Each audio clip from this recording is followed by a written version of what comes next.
want topless women in our music videos. We want pop stars acting like they're in a porno. You know we want it and we getting what we asked for. But then when Miley does it, we say, oh my god, no.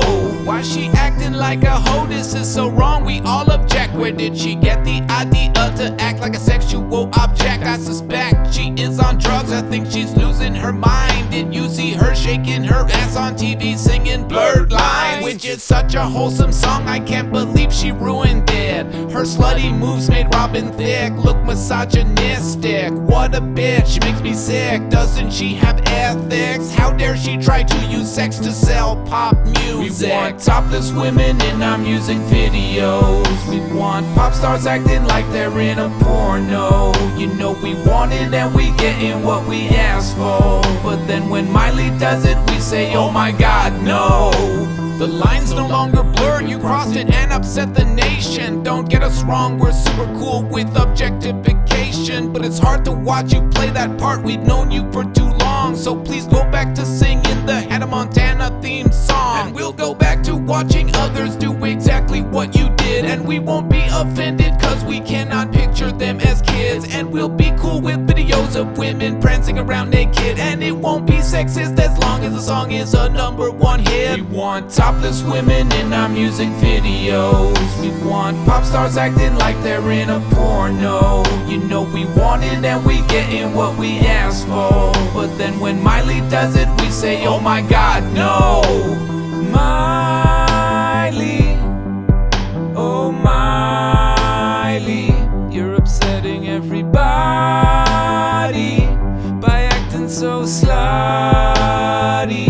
Unlike the other pop stars, unlike the other pop stars.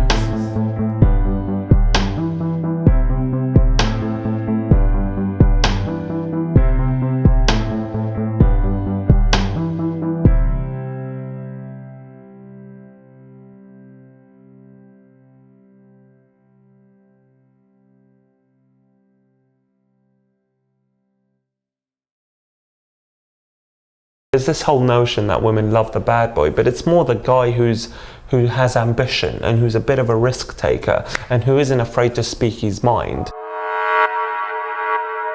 If you want to call him the bad boy, call him the bad boy, but that's what it is. It's those traits of someone who sort of like just takes his own way, takes the highway, you know, doesn't really care about what other people think, might say something a bit controversial, but he's emotionally intelligent enough to recover from it. He'll make a joke out of it and he'll deal with it. Yeah.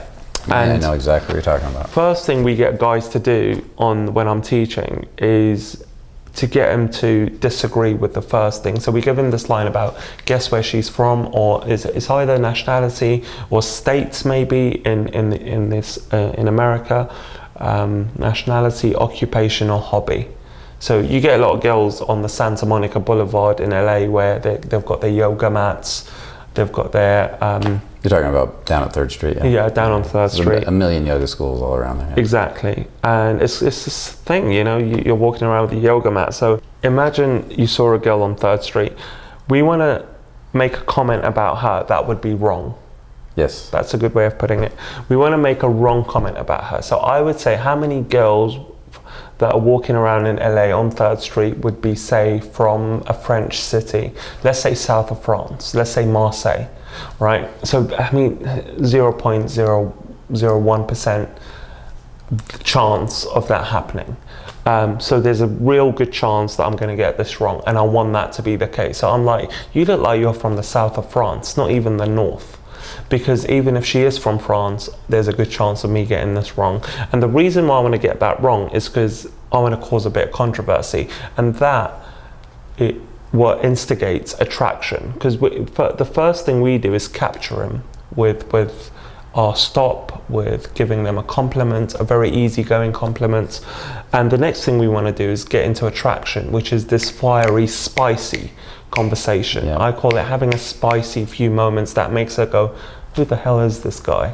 You know, she needs to have that. Push a few buttons. Push a few buttons. And to make the energy between you connect on that level, because, and it goes back to connection again, it's what sort of guys would tease her. What sort of guys would push her buttons? Boyfriend's daddy when she was 10 years old, just play around with her, not take her seriously. And it goes back to the symbolism thing again. Oh, I know people who I'm comfortable with who do that to me. My best friend always does stupid things. That's how even her best girlfriends are going to talk that way. Exactly. Yeah. They So don't push play. straight away you're in that bracket, you know. So that's why we teach. So I've said South of France. She's like, no, you know, I'm local, right? Right. So I'm local, and I go. The first thing you want to do is no way. There's no way you're local. Where's your yoga mat? Where's your, you know, like that's like the basic thing you need as a local. You need your yoga mat, and that's the, you know, straight away you're into like, what? No, like I'm.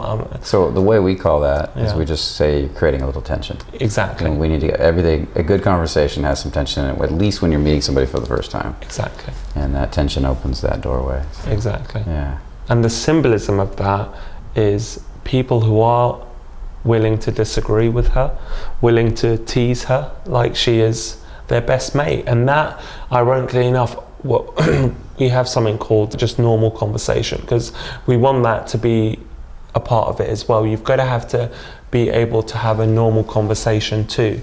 But the problem with getting into a normal conversation before attraction is she kind of just dismisses you as this guy who's just played it completely safe with her. You haven't earned the right to have a normal conversation. Exactly. Yeah. Exactly. And why would she open up? If you go to her, oh, so what school did you go to? Why should she give you that information? Because there's no value in you yet for her to open up in that way. Whereas if you do it after the teasing, after that bit of tension and spice, now you're valuable to her. Now she wants to open up about UCLA all of a sudden and what the campus is like and give you extra information that you can play around with. What would it be like to be the master at the art of creating sexual tension with women, to be so good that you don't even think about it? You just do it because that's who you are. The best analogy I've ever come up with is the way you should approach someone during the day is, imagine if they just dropped their wallet on the floor and you've picked it up. And in that moment, you're not going to run over and go, hi, sorry, can I just give you this back? Would that be okay? No, you're going to feel like $1 million for doing that. And you're going to feel so confident in that moment that she's going to love you. You're going to go up to her and go, hey, sorry, you just dropped your wallet. And you want the whole world to hear it.